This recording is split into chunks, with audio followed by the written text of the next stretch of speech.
Pues desde esta semana Sanidad solo va a notificar los datos de la pandemia 2 veces a la semana. Lo hará los martes y los viernes.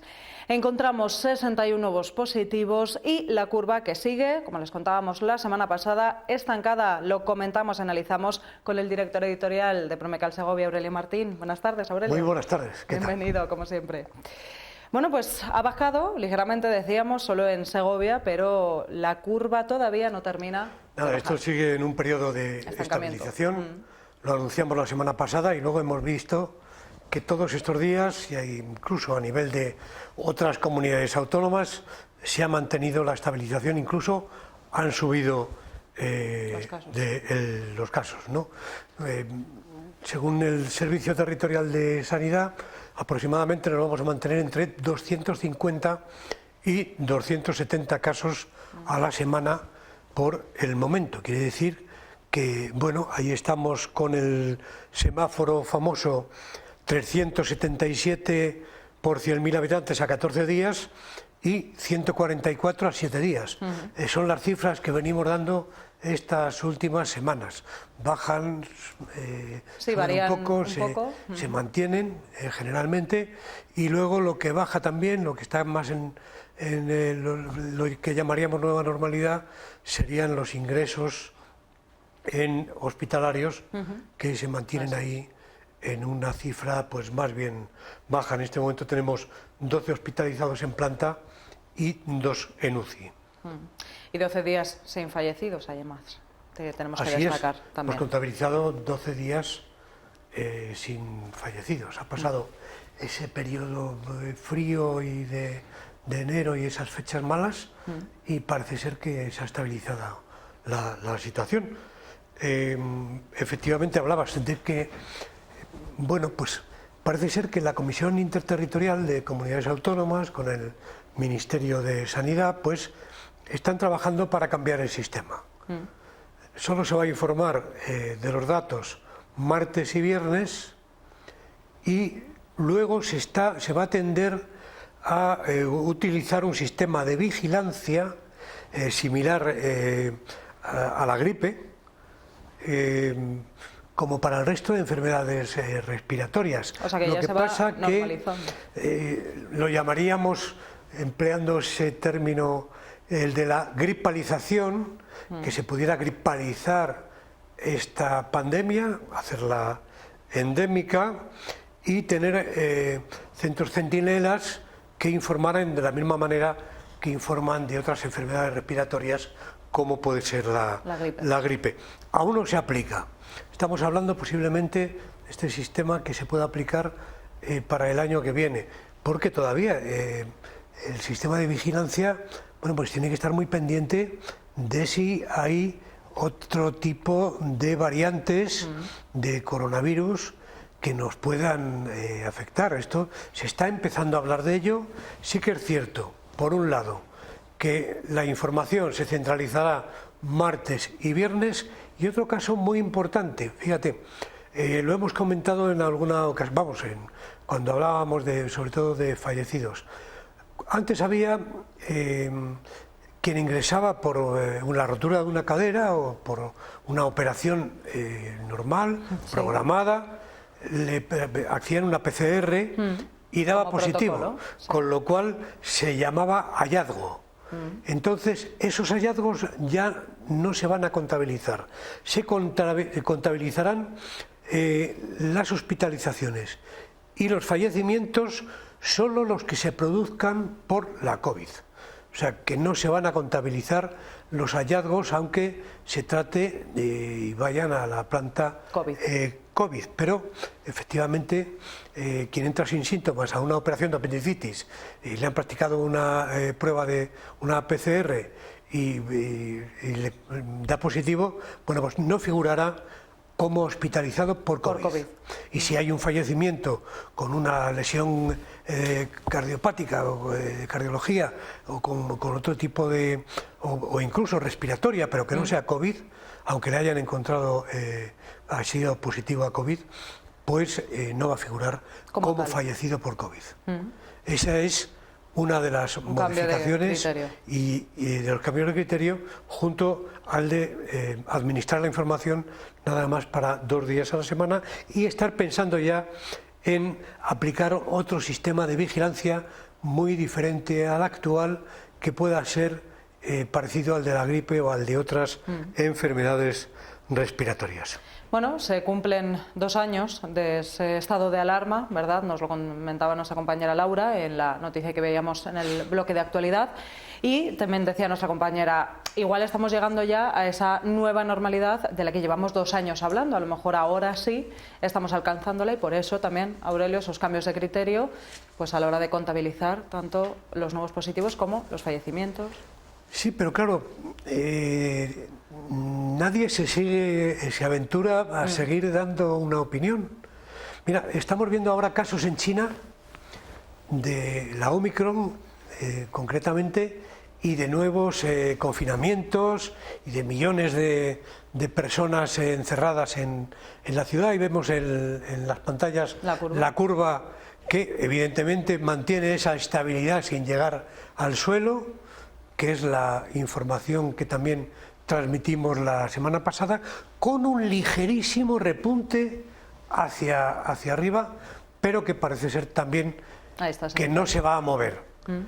No vamos a ir a un ascenso rápido y a volver a empezar, no.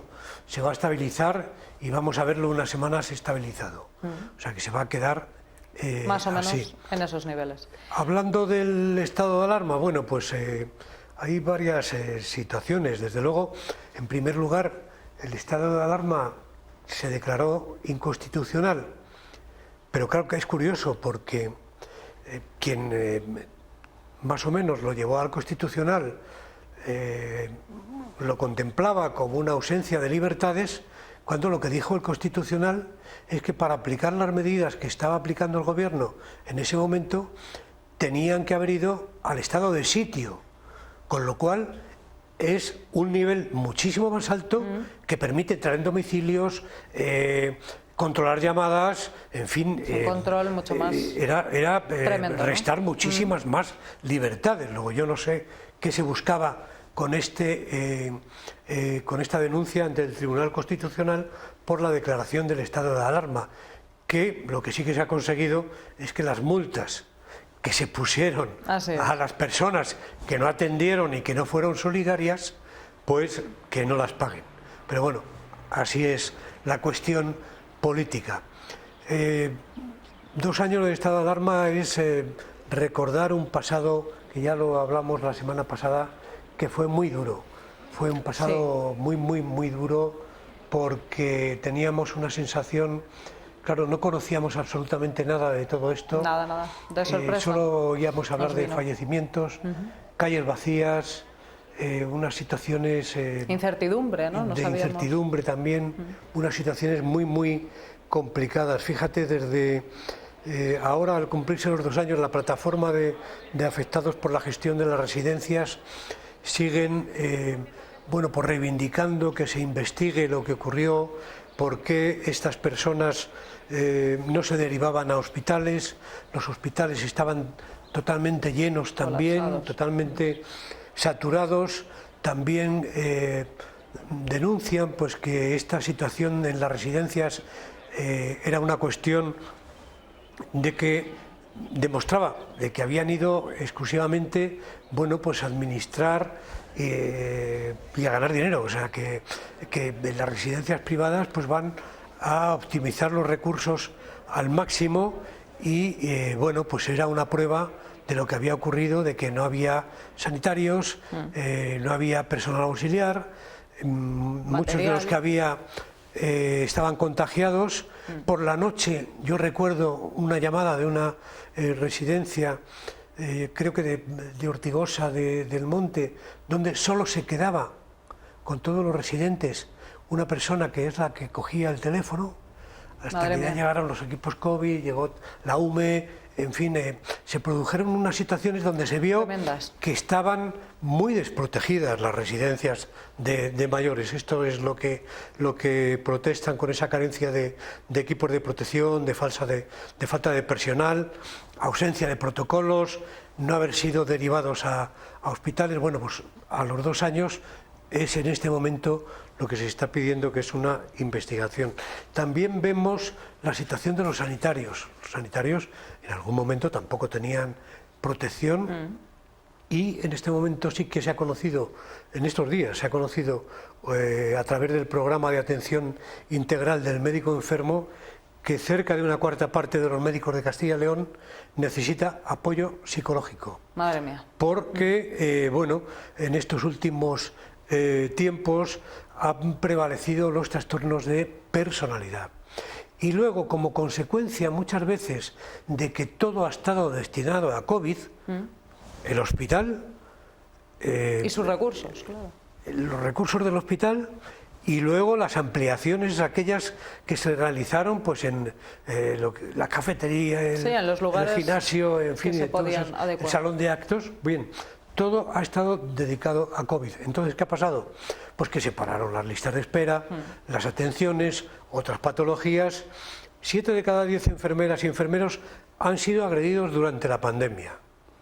¿Por qué? Porque había personas, primero, que perdían la compostura, cosa que no es admisible.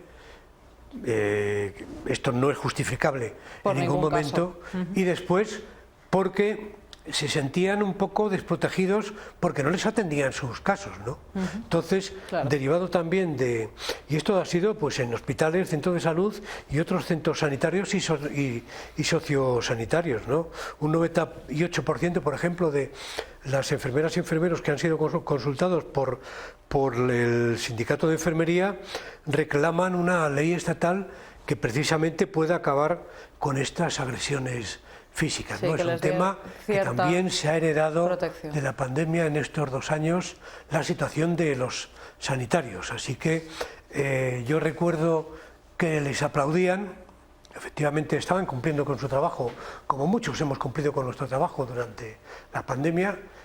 Era de admirar su posición, por supuesto, sin descanso, sin protección, enfermando también, incluso algunos falleciendo. En fin, era admirable y plausible, no digo que no, pero bueno, pues en este momento, y al hacer repaso, se nota que han sufrido también psicológicamente y las agresiones de algunos pacientes, con lo cual, bueno, es bastante duro. Bastante llamativo, desde luego. Desde el sindicato de enfermería también nos lo han hecho saber en numerosas ocasiones. Ya hace 1 año, cuando se cumplía 1 año de la pandemia, nos decían que bueno, pues que estaban cansados, que habían sido unas épocas muy duras, y me imagino que 1 año después de eso, pues todo se va acumulando, ¿verdad? Esa fatiga pandémica que decíamos y que afecta a los profesionales sanitarios también. Ahí es lo que hemos visto según los datos, que son datos reales, ¿no? No hemos hablado del mapa de la provincia. Al hablar de la incidencia y del mapa de la provincia, si lo vemos ahora en las pantallas, que efectivamente sigue habiendo un gran número de núcleos, porque 208 municipios, pero Sanidad lo mide por 209 núcleos, que vemos que de esos 209 hay 161, todas esas manchas ya verde clarito, casi blanco, que no tienen ningún caso en los últimos 7 días, menos de 4 casos, 196, y solo hay 13 municipios que han tenido 13 casos a la semana. Y vemos principalmente donde el riesgo es muy alto, pues toda la zona de Cuéllar, Carbonero, Villacastín y Segovia. El índice es alto en la capital, pero en los grandes núcleos es donde todavía se ven esas manchas, que es donde el virus circula con más facilidad. Pero el resto en la provincia está bastante bueno, pues en buenas condiciones. El grupo de edad que en este momento está más afectado por la Omicron, pues sigue bajando la incidencia en los menores de 10 años y el grupo de población es el de 40 a 49 años, seguido del de 10 y 19 años y algunos de mayores de 80 años. La semana pasada, Aurelio, además veíamos que había aumentado las vacunas, el porcentaje en algunas personas, porque seguramente pues habrían pasado esos 5 meses, ¿no?, de rigor después de pasar la Omicron, que pues se ha dado en más casos, aunque de manera más leve en la mayoría, y bueno, pues ya se podían vacunar, así que había aumentado un poquito. Entonces, ¿qué va a pasar con las vacunas? ¿Nos vamos a tener que vacunar todos los años, Aurelio, como la vacuna de la gripe, por ejemplo? Pues así es, decir nada más que los brotes también han disminuido drásticamente, aunque sigue habiendo algún brote en una residencia, pero solo con un caso ya está declarado un brote. En las vacunas en este momento se está vacunando con una cuarta dosis de refuerzo a las personas inmunodeficientes y estamos también con las vacunas pediátricas, con esa segunda dosis a los más pequeños y efectivamente, a expensas de esas variantes y de la virulencia que tengan y de la capacidad de contagio, pues lo más lógico, según nos comentaba el jefe de servicio de sanidad, el jefe del servicio territorial de sanidad, César Montarello, pues que haya campañas de vacunación de la misma manera que es la de la gripe, pues para el coronavirus. Pero vamos a ver, insisto, en cómo evoluciona, cómo evolucionan las variantes, la virulencia y los contagios.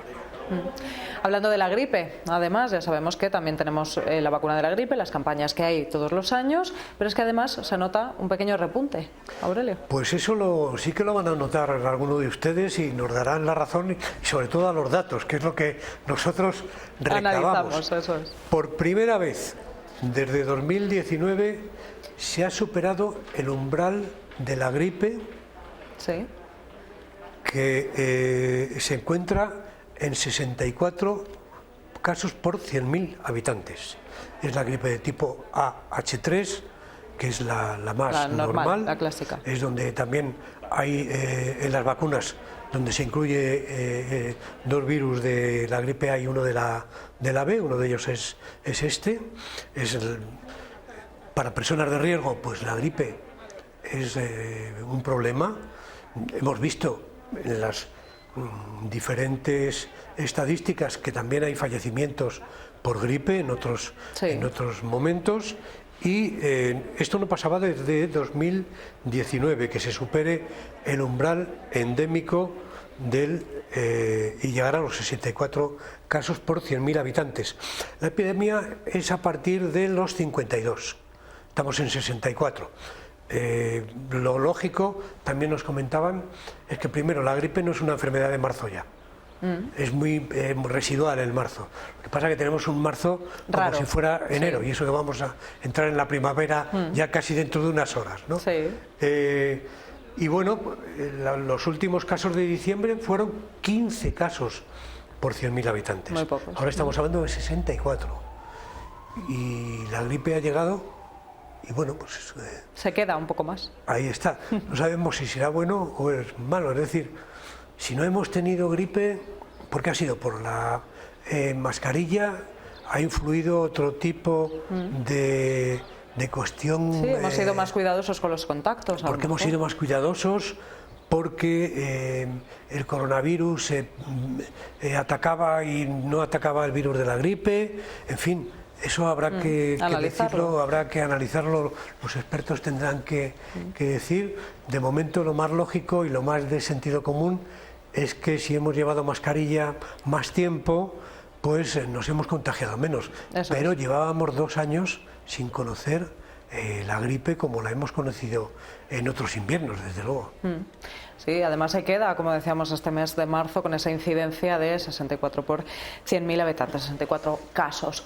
Hablando de la mascarilla, por cierto, igual se la han puesto un poquito más también hoy, debido a la calima, ese polvo en suspensión, Aurelio, que se queda también entre nosotros. No hay más que salir a la calle para verlo. Mira, si me permiten una broma, porque la verdad es que hay veces que en situaciones de pesimismo, pues se permite la ironía, una cierta ¿verdad? licencia de ironía. en las 10 plagas de Egipto, del Antiguo Testamento, pues una de las plagas es que el polvo se convierte en mosquitos. No sé si este polvo africano al final nos van a llover dromedarios, ¿no? Pero bueno, esto es insólito. Nunca habíamos visto este color anaranjado en las calles, en los coches, y si suben ustedes a Navacerrada o a sitios muy conocidos de la sierra donde hay nieve, verán como si fuera el desierto de Arizona, marrón. O sea, nadie se imagina que pueda ser nieve. Así es, tenemos una situación, bueno, pues de una calima, que es un polvo en suspensión de partículas, pero de gran tamaño, que pueden crear un importante problema de salud pública. Nada más que se vea, ahora hay que ponerse la mascarilla, pero no por la COVID en la calle, sino por protegerse de esta calima, ¿no? Y casi gafas también para los ojos, ¿verdad? Y no se hace aconsejable, pues efectivamente, pues salir si no es necesario, o salir, bueno, pues con mascarilla a todas las personas de riesgo con enfermedades respiratorias crónicas, asma, alergia, bronquitis, incluso con problemas circulatorios. Pues bueno, pues estamos en una situación en la que nada más asomar la cabeza por la ventana ya vemos que hay un velo que efectivamente no nos deja apenas ver, parece una niebla, y cada vez que pasa el día, realmente esta mañana había menos, pero cada vez que pasa el día es mucho peor, ¿no? Yo no sé cuánto podrá durar la situación, pero si dura 2 o 3 días, pues tengan ustedes cuidado, no realizan mucho ejercicio, y quien realmente tenga problemas de bronquitis o de asma, que utilice la mascarilla, que procure no salir de casa, salir el mínimo tiempo posible, sí. Desde luego, curiosas, ¿no? Esas 10 plagas, yo ya no sé cuántas llevamos, Aurelio, durante pues estos la verdad, 2 años. Si les preguntan a los vecinos de La Palma, a los palmeros, pues habría que sumar una más, que era del volcán, ¿no? Claro. Pero aquí estamos, bueno, con la pandemia, guerra. Con la guerra, que el éxodo, la huida de las bombas, en fin, no sé, la pandemia, unas situaciones, todo lo que ha conllevado la pandemia, en fin, la verdad es que llevamos 2 años bastante complicados. Bastante duros. Si es que se va a acabar el mundo, lo que pueden hacer es darnos una fecha, pues por lo menos que aprovechemos esos días hasta que ocurra. Por lo menos, efectivamente, que sepamos, ¿no?, cuándo vamos a tener ese apocalipsis. Fíjate que se han hecho películas, se han escrito libros de lo que podía ser la pandemia dentro de unos años, ¿no? Pues bueno, con esos pensamientos de ficción. Pero es que yo creo que la realidad supera, Aurelio, en todas las variantes, la realidad supera la ficción. Pues a ver, si en unos días y en unos meses ya podemos estar hablando de una situación totalmente normalizada, ojalá. Ojalá que sí. Aurelio, muchísimas gracias, como siempre, por ese análisis. Nos vemos la semana que viene. Muchas gracias y buenas tardes a todos. Ya saben ustedes, cuídense mucho, como bien decía Aurelio, si tienen alguna enfermedad respiratoria por la calima, intenten no salir de casa. Nosotros volvemos en 5 minutos.